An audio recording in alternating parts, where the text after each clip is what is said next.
श्रीमद् भागवतम चतुर्थ स्कंध अध्याय 9 ध्रुव महाराज का घर लौटना।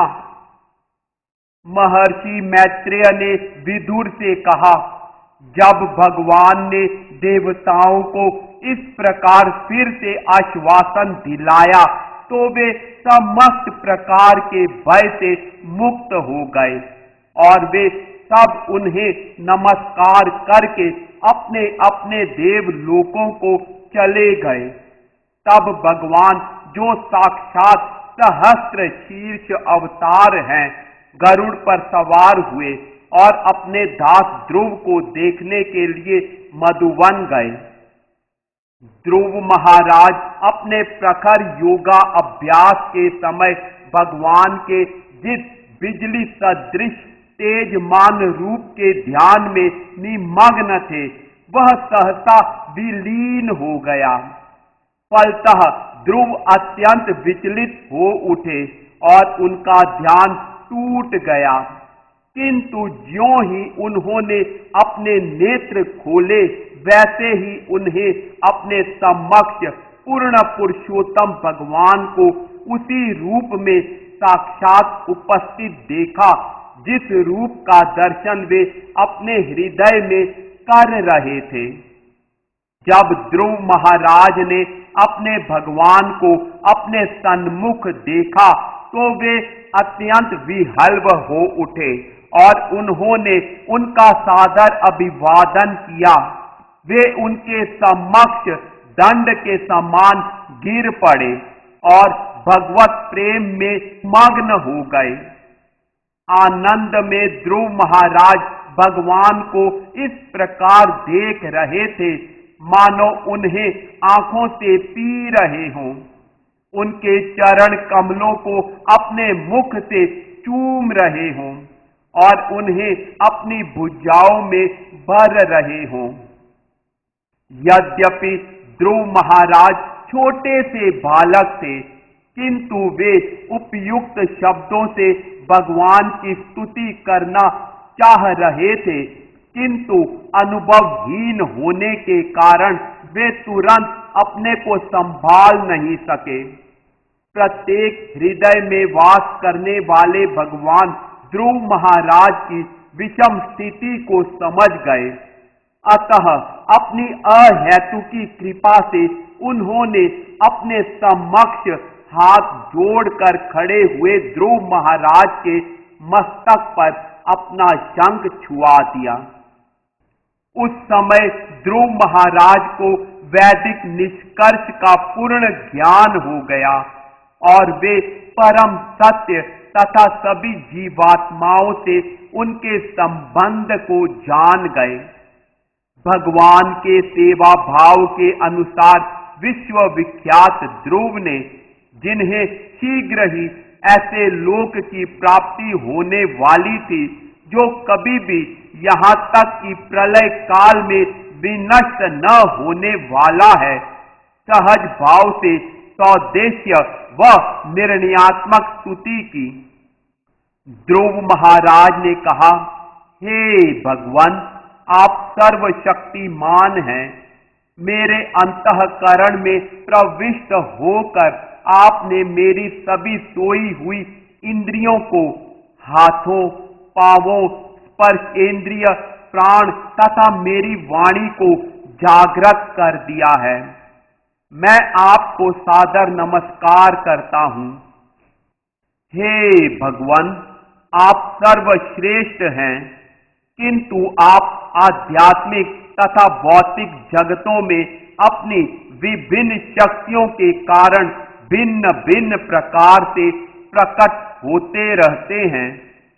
आप अपनी बहिरंगा शक्ति से भौतिक जगत की समस्त शक्ति को उत्पन्न करके बाद में भौतिक जगत में परमात्मा के रूप में प्रविष्ट हो जाते हैं। आप परम पुरुष हैं और क्षणिक गुणों से अनेक प्रकार की सृष्टि करते हैं। जिस प्रकार की अग्नि विभिन्न आकार के काष्ठ खंडों में प्रविष्ट होकर विविध रूपों में चमकती हुई जलती है। हे स्वामी, ब्रह्मा पूर्ण रूप से आपके शरणागत हैं। आरंभ में आपने उन्हें ज्ञान दिया तो वे समस्त ब्रह्मांड को उसी तरह देख और समझ पाए जिस प्रकार कोई मनुष्य नींद से जागकर तुरंत अपने कार्य समझने लगता है।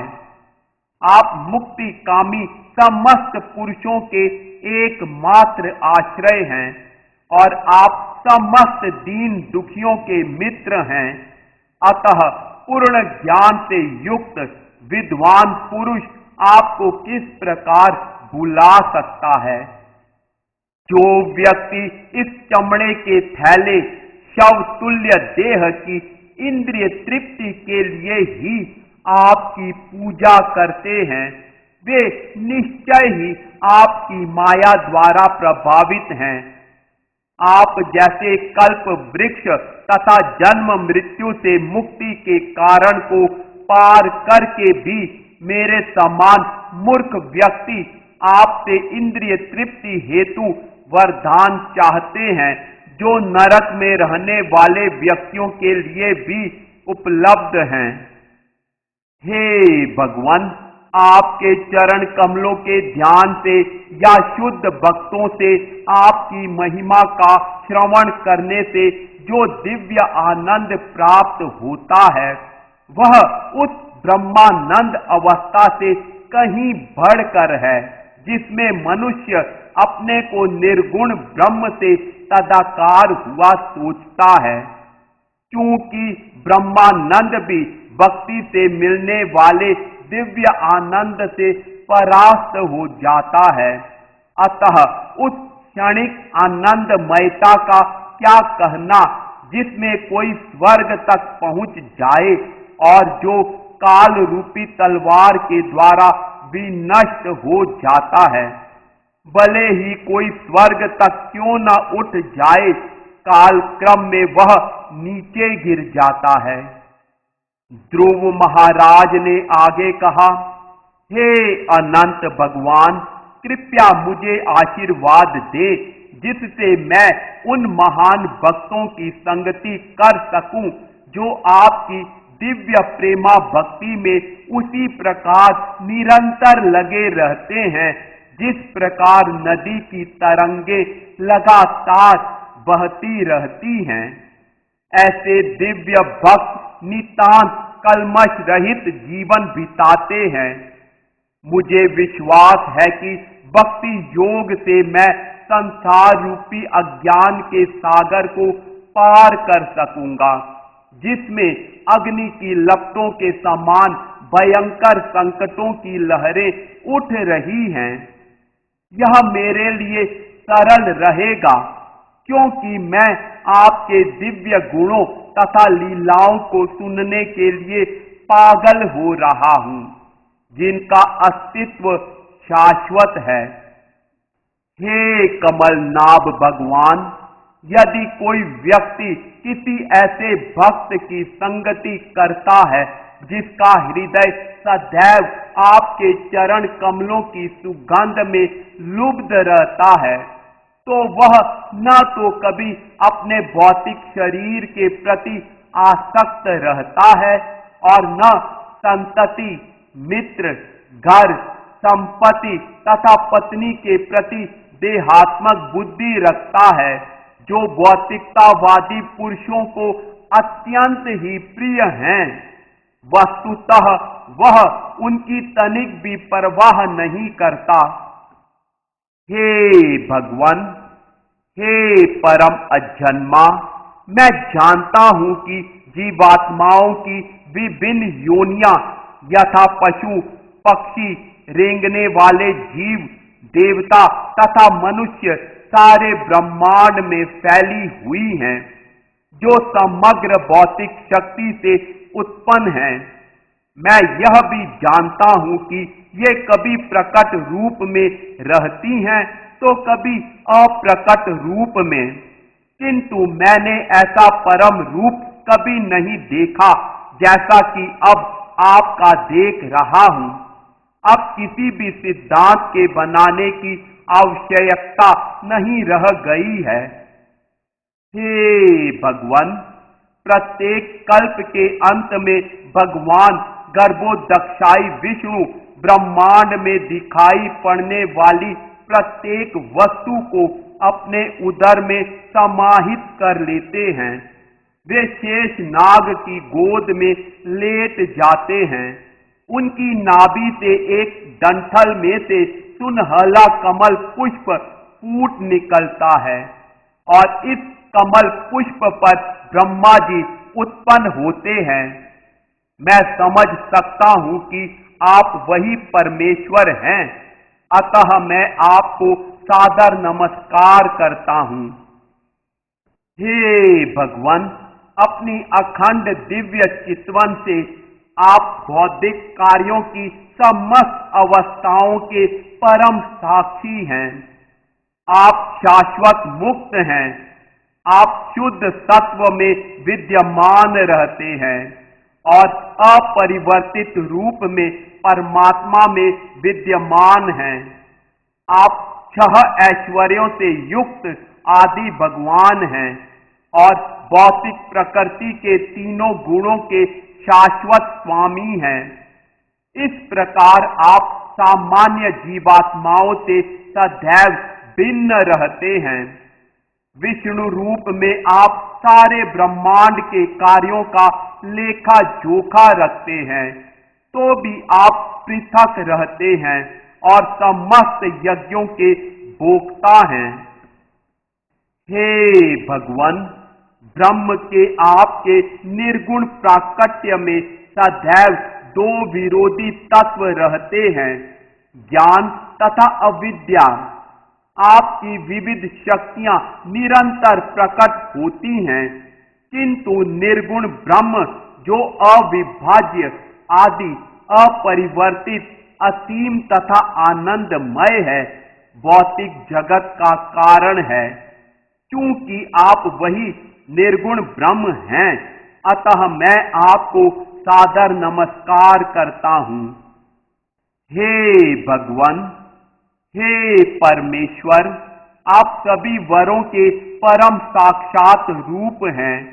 अतः जो बिना किसी कामना के आपकी भक्ति पर दृढ़ रहता है, उसके लिए राजा बनने तथा राज करने की अपेक्षा आपके चरण कमलों की रज श्रेयस्कर है।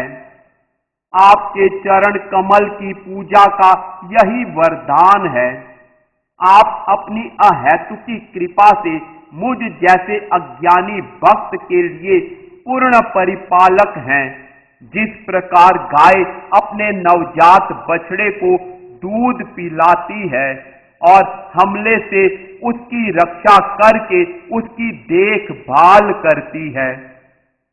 मैत्रेय ऋषि ने आगे कहा, हे विदुर, जब सद्विचारों से पूर्ण अंतःकरण वाले ध्रुव महाराज ने अपनी प्रार्थना समाप्त की, तो अपने भक्तों तथा दासों पर अत्यंत दयालु भगवान ने उन्हें बधाई दी और इस प्रकार कहा। भगवान ने कहा, हे राजपुत्र ध्रुव, तुमने पवित्र व्रतों का पालन किया है और मैं तुम्हारी आंतरिक इच्छा भी जानता हूं। यद्यपि तुम अत्यंत महत्वाकांक्षी हो और तुम्हारी इच्छा को पूरा कर पाना कठिन है, तो भी मैं उसे पूरा करूंगा। तुम्हारा कल्याण हो।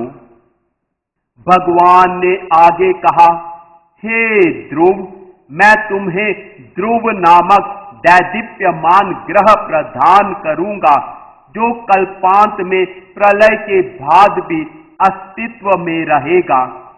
अभी तक उस ग्रह में किसी ने राज्य नहीं किया है तथा वह समस्त सौर मंडल ग्रहों तथा नक्षत्रों से घिरा हुआ है। आकाश में सभी ज्योतिष्क इसी ग्रह की प्रदक्षिणा करते हैं, जिस प्रकार की अनाज को कूटने के लिए सारे बैल एक केंद्रीय लट्ठे के चारों ओर चक्कर लगाते हैं। धर्म, अग्नि, कश्यप तथा शुक्र जैसे ऋषियों द्वारा बताए गए सभी तारे ध्रुव तारे को अपनी दाईं ओर रखकर उसकी परिक्रमा करते हैं, जो अन्यों के विनष्ट हो जाने पर भी इसी प्रकार बना रहता है। जब तुम्हारे पिता तुम्हें अपने राज्य का शासन देकर जंगल के लिए प्रस्थान करेंगे तो तुम लगातार 36,000 वर्षों तक सारे संसार पर राज्य करोगे और तुम्हारी सारी इंद्रियां उतनी ही शक्तिशाली बनी रहेंगी जितनी कि वे आज हैं। तुम कभी वृद्ध नहीं होगे। भगवान ने आगे कहा, निकट भविष्य में तुम्हारा भाई उत्तम जंगल में शिकार करने जाएगा और जब वह शिकार में मग्न रहेगा तो मार डाला जाएगा। तुम्हारी विमाता सुरुचि अपने पुत्र की मृत्यु से पागल होकर उसकी खोज करने जंगल में जाएगी, किंतु वहां वह दावा अग्नि में मारी जाएगी। भगवान ने आगे कहा, मैं समस्त यज्ञों का हृदय हूं। तुम अनेक बड़े बड़े यज्ञ संपन्न करोगे और प्रचुर दान भी दोगे। इस प्रकार तुम इस जीवन में भौतिक सुख के वरदान को भोग सकोगे और अपनी मृत्यु के समय तुम मेरा स्मरण कर सकोगे।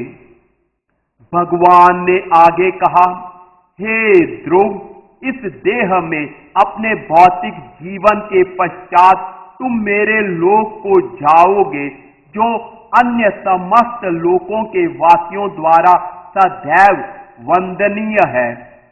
यह सप्त ऋषि के लोकों के ऊपर स्थित है और वहां जाने के बाद तुमको इस भौतिक जगत में फिर कभी नहीं लौटना पड़ेगा। मैत्रेय मुनि ने कहा, बालक ध्रुव महाराज द्वारा पूजित तथा सम्मानित होकर और उन्हें अपना धाम देकर भगवान विष्णु गरुड़ की पीठ पर चढ़कर ध्रुव के देखते देखते अपने धाम को चले गए। भगवान के चरण कमलों की उपासना द्वारा अपने संकल्प का मन वांछित फल प्राप्त करके भी ध्रुव महाराज अत्यधिक प्रसन्न नहीं हुए। तब वे अपने घर चले गए। श्री विदुर ने पूछा, हे ब्राह्मण, भगवान का धाम प्राप्त करना बहुत कठिन है। इसे केवल शुद्ध भक्ति से ही प्राप्त किया जा सकता है, क्योंकि अत्यंत वत्सल तथा कृपालु भगवान केवल उसी से प्रसन्न होते हैं।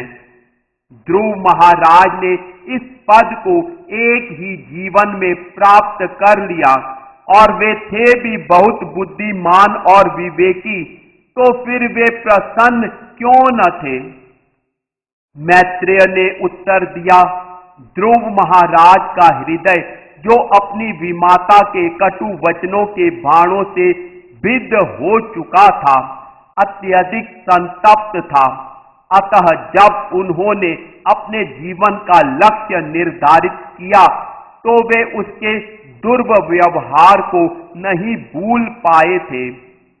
उन्होंने इस भौतिक जगत से वास्तविक मोक्ष की मांग नहीं की, वरना अपनी भक्ति के अंत में जब भगवान उनके समक्ष प्रकट हुए तो वे अपनी उन भौतिक याचनाओं मांगों के लिए लज्जित थे जो उनके मन में थीं। ध्रुव महाराज ने मन ही मन सोचा, भगवान के चरण कमलों की छाया में स्थित रहने का प्रयत्न करना कोई सरल कार्य नहीं है, क्योंकि सनंदन इत्यादि जैसे महान ब्रह्मचारियों ने भी, जिन्होंने समाधि में अष्टांग योग की साधना की, अनेक जन्मों के बाद ही भगवान के चरणार विंद की शरण प्राप्त की है। मैंने तो 6 महीनों में ही वही फल प्राप्त कर लिया है, तो भी मैं भगवान से भिन्न प्रकार से सोचने के कारण मैं अपने पद से नीचे गिर गया हूं। ओह, जरा देखो तो मैं कितना अभागा हूं। मैं उन भगवान के चरण कमलों के पास पहुंच गया जो जन्म मरण के चक्र की श्रृंखला को तुरंत काट सकते हैं, किंतु फिर भी अपनी मूर्खता के कारण मैंने ऐसी वस्तुओं की याचना की जो नाशवान हैं। क्योंकि सभी देवताओं को जो उच्च लोकों में स्थित हैं फिर से नीचे आना होगा, अतः वे सभी भक्ति द्वारा मेरे विष्णु लोक को प्राप्त करने के प्रति ईर्ष्यालु हैं। इन असहिष्णु देवताओं ने मेरी बुद्धि नष्ट कर दी है, और यही एकमात्र कारण है जिससे मैं नारद मुनि के उपदेशों के आशीर्वाद को स्वीकार नहीं कर सका। ध्रुव महाराज पश्चाताप करने लगे कि मैं माया के वश में था। वास्तविकता से अपरिचित होने के कारण मैं उसकी गोद में सोया था। द्वैत दृष्टि के कारण मैं अपने भाई को शत्रु समझता रहा और झूठे ही यह सोचकर मन ही मन पश्चाताप करता रहा कि वे मेरे शत्रु हैं। भगवान को प्रसन्न कर पाना अत्यंत कठिन है, किंतु मैंने तो समस्त ब्रह्मांड के परमात्मा को प्रसन्न करके भी अपने लिए व्यर्थ की वस्तुएं मांगी हैं। मेरे कार्य ठीक वैसे ही हैं जैसे पहले से किसी मृत व्यक्ति का उपचार करना। जरा देखो तो मैं कितना अभागा हूं कि जन्म तथा मृत्यु की श्रृंखला को काटने में समर्थ परमेश्वर से साक्षात्कार कर लेने पर भी मैंने फिर उन्हीं दशाओं के लिए पुनः प्रार्थना की है।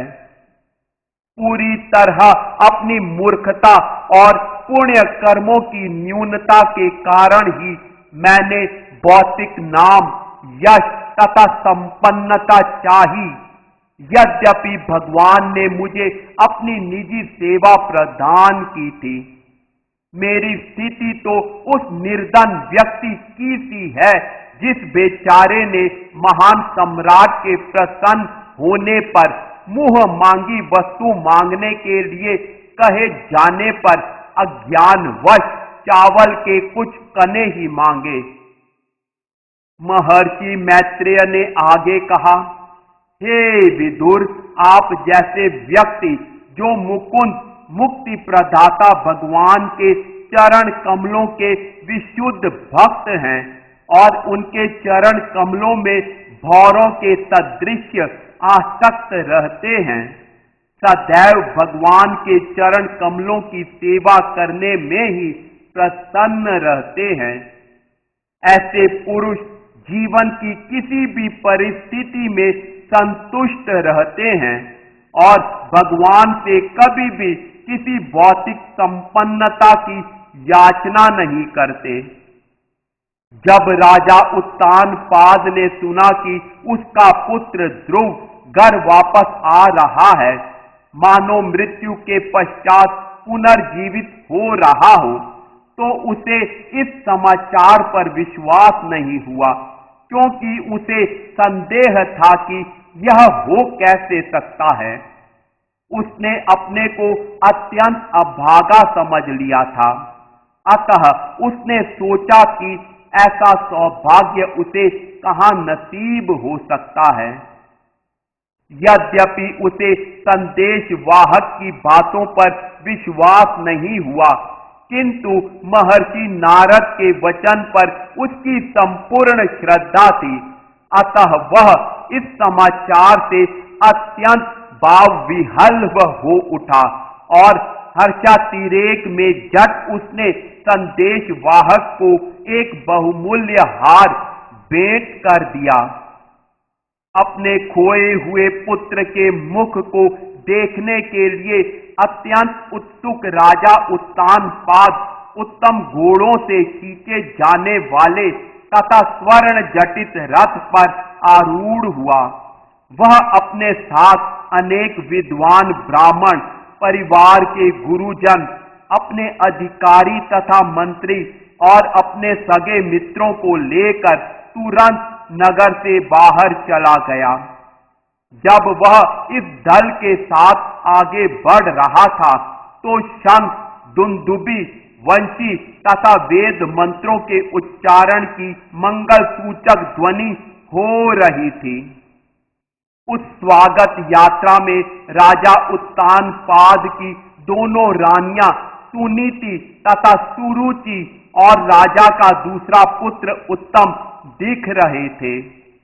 रानियां पालकी में बैठी थी। ध्रुव महाराज को एक उपवन के निकट पहुंचा देखकर राजा उत्तानपाद तुरंत अपने रथ से नीचे उतर आए। वे अपने पुत्र ध्रुव को देखने के लिए दीर्घ काल से अत्यंत उत्सुक थे। अतः वे अत्यंत प्रेमवश दीर्घ काल से खोए अपने पुत्र का आलिंगन करने के लिए आगे बढ़े। लंबी लंबी सांसें भरते हुए राजा ने उनको अपने दोनों बाहुओं में भर लिया, किंतु ध्रुव महाराज पहले जैसे न थे। वे भगवान के चरण कमलों के स्पर्श से आध्यात्मिक उन्नति मिलने से पूर्ण रूप से पवित्र हो चुके थे। ध्रुव महाराज के मिलन से राजा उत्तानपाद की चिर अभिलषित साध पूरी हुई। अतः उन्होंने बारंबार ध्रुव का सिर सूंघा और अपने ठंडे अश्रुओं की धाराओं से उन्हें नहला दिया। तब समस्त सज्जनों में सर्वश्रेष्ठ ध्रुव महाराज ने सर्वप्रथम अपने पिता के चरणों में प्रणाम किया और उनके पिता ने अनेक प्रश्न पूछते हुए उनका सम्मान किया। तब उन्होंने अपनी दोनों माताओं के चरणों पर अपना सिर झुकाया। ध्रुव महाराज की छोटी माता सुरुचि ने यह देखकर कि निर्दोष बालक उसके चरणों पर नत है, उसे तुरंत उठा लिया, अपनी बाहों में भर लिया और अश्रुपूर्ण गदगद वाणी से आशीर्वाद दिया कि मेरे बालक चिरंजीवी हो। जिस प्रकार स्वभावगत रूप से जल स्वतः नीचे की ओर बहता है, उसी प्रकार श्री भगवान के साथ मैत्रीपूर्ण आचरण के कारण दिव्य गुणों वाले व्यक्ति को सभी जीवात्माएं मस्तक झुकाती हैं। उत्तम तथा ध्रुव महाराज दोनों भाइयों ने परस्पर अश्रुओं का आदान प्रदान किया। वे स्नेह की अनुभूति से विभोर हो उठे और जब उन्होंने एक दूसरे का आलिंगन किया तो उन्हें रोमांच हो आया। ध्रुव महाराज की असली माता सुनीति ने अपने पुत्र के कोमल शरीर को गले लगा लिया, क्योंकि वह उसे अपने प्राणों से भी अधिक प्यारा था। इस प्रकार वह सारा भौतिक शोक भूल गई, क्योंकि वह परम प्रसन्न थी। हे विदुर, सुनीति एक वीर की माता थी। उसके अश्रुओं ने उसके स्तनों से बहने वाले दूध की धारा के साथ मिलकर ध्रुव महाराज के सारे शरीर को भिगो दिया। यह परम मांगलिक लक्षण था। राजमहल के निवासियों ने रानी की इस प्रकार से प्रशंसा की। हे रानी, दीर्घ काल से आपका पुत्र खोया हुआ था। यह आपका परम सौभाग्य है कि वह अब वापस आ गया है। अतः ऐसा प्रतीत होता है कि वह दीर्घ काल तक आपकी रक्षा करेगा और आपके सारे सांसारिक कष्टों को दूर कर देगा। हे रानी, आपने अवश्य ही उन भगवान की पूजा की होगी जो भक्तों को बड़े संकट से उबारने वाले हैं। जो मनुष्य निरंतर उनका ध्यान करते हैं वे जन्म तथा मृत्यु की प्रक्रिया से आगे निकल जाते हैं। यह सिद्धि प्राप्त करना अत्यंत कठिन है। मैत्रेय मुनि ने आगे बताया, हे विदुर, सभी लोग जब इस प्रकार से ध्रुव महाराज की बड़ाई कर रहे थे तो राजा अत्यंत प्रसन्न था। उसने ध्रुव तथा उनके भाई को एक हथिनी की पीठ पर सवार कराया। इस प्रकार वह अपनी राजधानी लौट आया, जहां सभी वर्ग के लोगों ने उसकी प्रशंसा की। सारा नगर केले के स्तंभों से सजाया गया था, जिनमें फूलों तथा फलों के गुच्छे लटक रहे थे और जहां तहां पत्तियों तथा टहनियों से युक्त सुपारी के वृक्ष दिख रहे थे। ऐसे अनेक तोरण भी बनाए गए थे जो मगर के आकार के थे। द्वार द्वार पर जलते हुए दीपक और तरह तरह के रंगीन वस्त्र, मोती की लड़ों, पुष्पहारों तथा लटकती आम की पत्तियों से सज्जित बड़े बड़े जल के कलश रखे हुए थे। राजधानी में अनेक महल, नगर द्वार तथा परकोटे थे जो पहले से ही अत्यंत सुंदर थे, किंतु इस अवसर पर उन्हें सुनहले आभूषणों से सजाया गया था। नगर के महलों के कंगूरे तो चमक ही रहे थे, साथ ही नगर के ऊपर मंडराने वाले सुंदर विमानों के शिखर भी। नगर की सभी चौकें, गलियां, मार्ग तथा चौराहों की अटारियां अच्छी तरह स्वच्छ करके चंदन जल से छिड़की गई थी और सारे नगर में धान तथा जौ जैसे शुभ अन्न, फूल, फल तथा अन्य अनेक शुभ उपहार सामग्रियां बिखेरी हुई थीं। इस प्रकार जब ध्रुव महाराज मार्ग से जा रहे थे तो पास पड़ोस की समस्त भद्र महिलाएं उन्हें देखने के लिए एकत्र हो गई। वे वात्सल्य भाव से अपना अपना आशीर्वाद देने लगीं और उन पर सफेद सरसों, जौ, दही, जल, दूब, फल तथा फूल बरसाने लगीं। इस प्रकार ध्रुव महाराज स्त्रियों द्वारा गाए गए मनोहर गीत सुनते हुए अपने पिता के महल में प्रविष्ट हुए। तत्पश्चात ध्रुव महाराज अपने पिता के महल में रहने लगे, जिसकी दीवारें अत्यंत मूल्यवान मणियों से सज्जित थीं।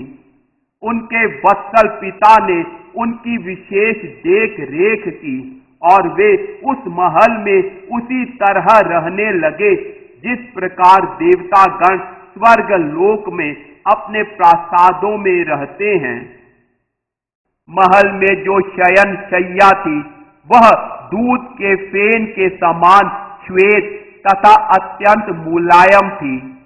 उसके भीतर की पलंगे हाथी दांत की थी, जिनमें सोने की कारीगरी थी और कुर्सियां, बेंचें तथा अन्य आसन एवं सामान सोने के बने हुए थे। राजा का महल संगमरमर की दीवालों से घिरा था, जिन पर बहुमूल्य मरकत मणियों से पच्चीकारी की गई थी और जिन पर हाथ में प्रदीप्त मणि दीपक लिए सुंदर स्त्रियों जैसी मूर्तियां लगी थी। राजा के महल के चारों ओर बगीचे थे, जिनमें उच्चस्थ लोकों से लाए गए अनेक प्रकार के वृक्ष थे।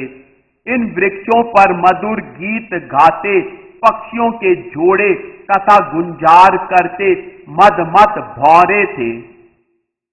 बावड़ियों में पुखराज की सीढ़ियां थी। इन बावड़ियों में विविध रंग के कमल तथा कुमुदिनियां, हंस, कारंडव, चक्रवाक, सारस तथा अन्य महत्वपूर्ण पक्षी दिखाई पड़ रहे थे। राजऋषि उत्तानपाद ने ध्रुव महाराज के यशस्वी कार्यों के विषय में सुना और स्वयं भी देखा कि वे कितने प्रभावशाली और महान थे। इससे वे अत्यधिक प्रसन्न हुए, क्योंकि ध्रुव महाराज के कार्य अत्यंत विस्मयकारी थे। तत्पश्चात जब राजा उत्तानपाद ने विचार करके देखा कि ध्रुव महाराज राज्य का भार संभालने के लिए समुचित प्रौढ़ वयस्क हो चुके हैं और उनके मंत्री भी सहमत हैं तथा प्रजा को भी वे प्रिय हैं, तो उन्होंने ध्रुव को इस लोक के सम्राट के रूप में सिंहासन पर बिठा दिया। अपनी वृद्धावस्था और आत्म कल्याण पर विचार करके राजा उत्तानपाद ने अपने आप को सांसारिक कार्यों से विरक्त कर लिया और जंगल में चले गए। इस प्रकार श्रीमद् भागवत के चतुर्थ स्कंद के अंतर्गत ध्रुव महाराज का घर लौटना नामक 9वें अध्याय के भक्ति वेदांत तात्पर्य पूर्ण हुए।